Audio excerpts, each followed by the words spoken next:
안녕하세요.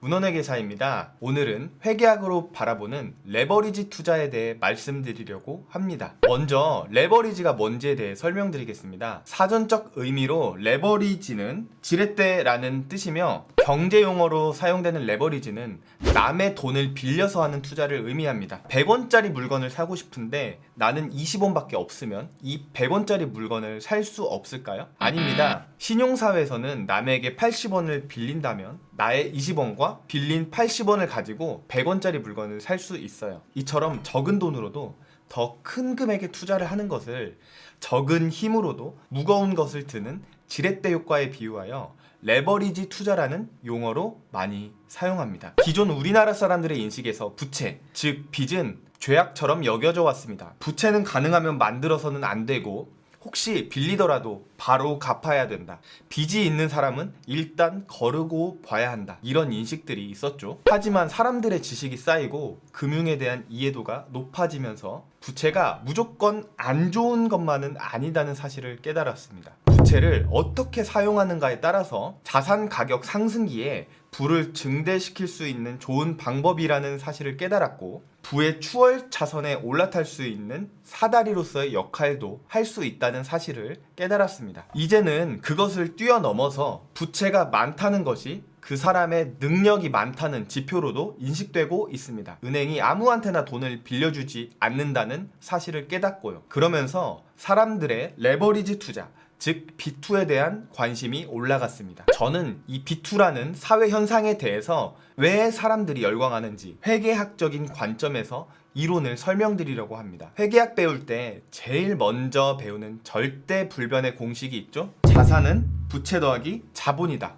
어떤 경제적 사건이든 우리는 차변과 대변의 거래를 기록할 수 있습니다. 내 돈 4억 원과 빌린 5억으로 9억 원짜리 아파트를 구입하는 거래가 있다고 하면 차변에는 자산으로 아파트 9억 원, 대변에는 부채 5억 원, 자본 4억 원 이렇게 기록합니다. 9억 원짜리 자산을 구입하기 위해 지금 당장 필요한 돈은 꼭 9억 원이 아니어도 된다는 뜻입니다. 부동산이든 신용이든 담보를 잡아서 타인 자본인 부채를 끌어오면 되는 것입니다. 이제 여러분은 회계학을 완전히 이해하게 되었습니다. 부채라고 무조건 안 좋은 것만은 아니라는 사실을 깨달았기 때문이죠. 왜냐? 대출을 하는 경우 대변에 부채가 생기면 차변에 자산도 같이 생기기 때문입니다. 그럼 이제 부채도 자산이다 라는 말의 의미를 알 수 있겠죠. 부채를 차입해서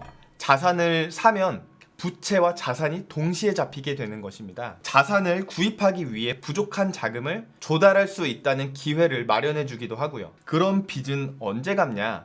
부채의 종류에 따라 다르지만 주택자금 대출의 경우 30년 원리금 상환일 수도 있습니다. 30년 동안 현금을 모아서 부동산을 사는 것보다 일단 빌려서 집 먼저 산 뒤 30년간 갚아나가는 것이 훨씬 싸다고 생각하기 때문이죠. 또는 사업자 대출의 경우 사업 실적만 좋으면 갚지 않고 반영구적으로 1년씩 계속 연장시키는 방법도 있습니다. 은행도 이자 받아서 장사하는 입장이기 때문에 이 돈 빌린 사람의 신용 상태만 나빠지지 않으면 이자를 내면서 갚지 않는 것이 은행 입장에서도 이득입니다. 차를 리스하면서 리스료를 리스 회사에 내는 것처럼 돈을 리스하면서 리스료를 은행에 낸다고 생각하시면 되겠습니다. 이제 투자의 관점에서 조금 더 분석해 보겠습니다. 아까의 상황에서 9억 원짜리 아파트가 12억 원이 되었을 때 수익률은 어떻게 될까요?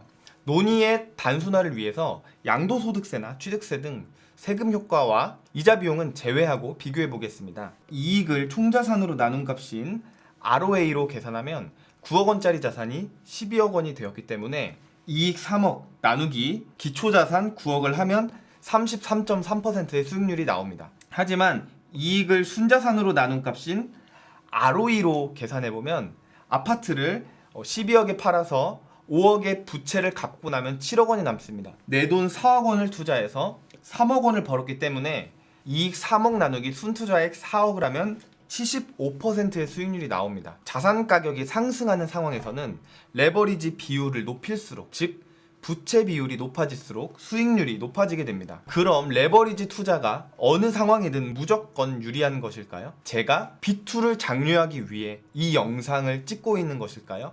아닙니다. 반대로 아파트 가격이 하락하는 경우를 가정해 보겠습니다. 아까와 같은 상황에서 9억 원짜리 아파트 가격이 3억 원 하락해서 6억 원이 된다면 수익률은 어떻게 될까요? 아까와 마찬가지로 논의의 단순화를 위해서 양도소득세나 취득세 등 세금 효과와 이자 비용은 제외하고 비교해 보겠습니다. 이익을 총자산으로 나눈 값인 ROA의 경우 9억 원짜리 자산이 6억 원이 되었기 때문에 손실 3억 원 나누기 기초자산 9억을 하면 마이너스 33.3%의 수익률이 나옵니다. 하지만 이익을 순자산으로 나눈 ROE로 계산을 해보면 아파트를 6억에 팔아서 5억 원의 부채를 갚고 나면 1억 원이 남습니다. 내 돈 4억을 투자해서 3억 원을 날렸기 때문에 손실 3억 원 나누기 순투자액 4억을 하면은 마이너스 75% 수익률이 나옵니다. 자산 가격이 하락하는 상황에서는 레버리지 비율을 높일수록, 즉 부채 비율이 높아질수록 손실률이 높아지게 됩니다. 이처럼 상승장에서는 B2가 훨씬 유리하고 하락장에서는 B2가 훨씬 불리하게 됩니다. 즉 레버리지 투자는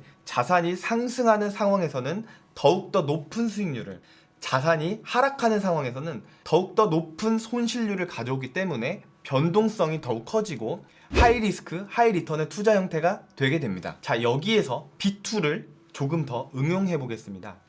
위의 예시를 재무상태표로 나타내면 다음과 같습니다. 차변에 자산, 대변에 부채와 자본이 있겠죠. 여기 아파트가 9억 있고요. 내 돈, 순자산이 4억, 그리고 빌린 돈 5억. 재무상태표로 나타내면은 이렇게 표시할 수 있을 텐데요. 다음과 같은 상황에서 이 대변에 있는 부채에서 이자율만큼 이자 비용이 발생합니다. 부동산은 금액 자체가 크다 보니까 이자율이 낮아도 이자 비용을 감당하기 부담스러운 경우가 많이 있습니다. 이자 비용을 안 내고 싶은데 방법이 없을까? 있습니다. 바로 갭2입니다. 여러분들 신문 같은 곳에서 갭2 많이 들어보셨죠? 아파트를 매입함과 동시에 전세 세입자를 구해서 내가 들어가서 사는 것이 아닌 세입자가 들어가서 살게 하는 것입니다. 그렇게 하면 아파트 매입 대금을 전세만큼은 세입자가 내고 나는 나머지 금액만 내도 되는 구조입니다. 자, 그러면 아까의 예시와 무엇이 다르냐? 세입자에게 언젠가 돌려줘야 하는 전세보증금이 대변에 부채로 잡혀 있을 텐데 여기에는 이자 비용이 발생하지 않습니다. 집주인이 세입자한테 이자 준다는 말 들어보셨어요? 그럼 이 이자 비용은 누가 내냐? 세입자가 은행에서 빌려서 세입자가 냅니다. 즉 갭2는 세입자가 이자를 대신 내주는 환상적인 레버리지입니다. 이 9억이 다 필요 없으면서 이 부족한 비용에 대한 이자 비용을 내지 않아도 된다? 정말 환상적이죠. 즉 이자 비용에 대한 부담이 없어지기 때문에 지금 당장 그 아파트에 들어가서 살아야 되는 이유만 없으면 은행에서 빌리는 B2보다 더욱 안전한 투자가 되지요. 물론 자산 가격이 하락하거나 전세 기간이 지나서 나가겠다고 전세금을 갑자기 돌려달라고 하면 위험에 노출되기는 하지만 다른 세입자가 구해져서 전세금을 받고 돌려갚기를 하면 어느 정도 리스크는 조절될 수 있습니다. B2가 유리하게 되는 조건을 정리해 보겠습니다. 첫 번째로 부채로 자산을 구입해야 됩니다. 소비성 지출을 하게 되는 경우 비용은 자산 가치가 없으므로 소비하는 순간 갚아야 할 부채만 남게 됩니다.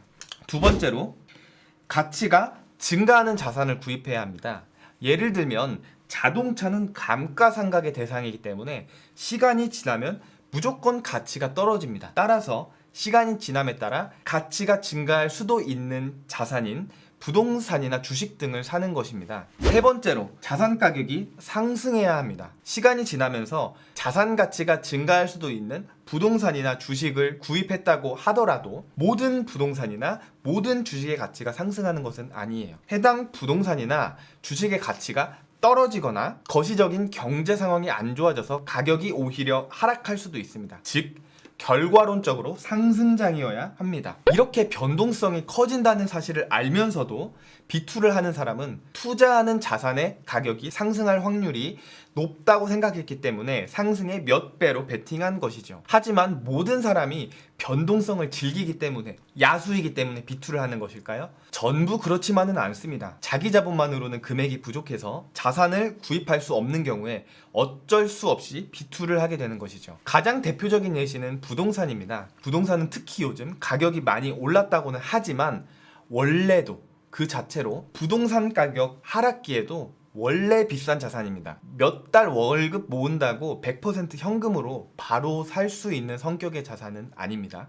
그렇기 때문에 부동산을 구입할 때는 비투가 거의 필수입니다. 지금이 아니면 비투할 기회조차 없다고 생각하는 경우도 있고요. 이렇게 부채를 외부에서 차입해서 자산을 구입하는 방법도 있기 때문에 자산은 돈이 아니라 용기로 사는 것이라는 말도 있습니다. 부동산이라는 자산의 특성상 하방 경직성이 강하기 때문에 금융위기가 아닌 이상 큰 폭으로 하락하는 경우는 많이 없기도 합니다. 따라서 우리나라 사람들은 부동산에 비투하는 것에 크게 거리낌이 없고 일반적이어서 당연한 것이라고 생각합니다. 하지만 옆나라 일본의 경우 잃어버린 30년으로 인해 집값이 계속 하락해왔기 때문에 비투를 해서까지 무리하게 부동산을 구입하는 것 자체를 꺼려합니다. 따라서 비투가 유리한지 불리한지 여부는 상황에 따라 다르며 결과론적인 것이기 때문에 향후 경제 전망이나 원리금 납입 스케줄 등 본인의 재무 상태를 잘 보고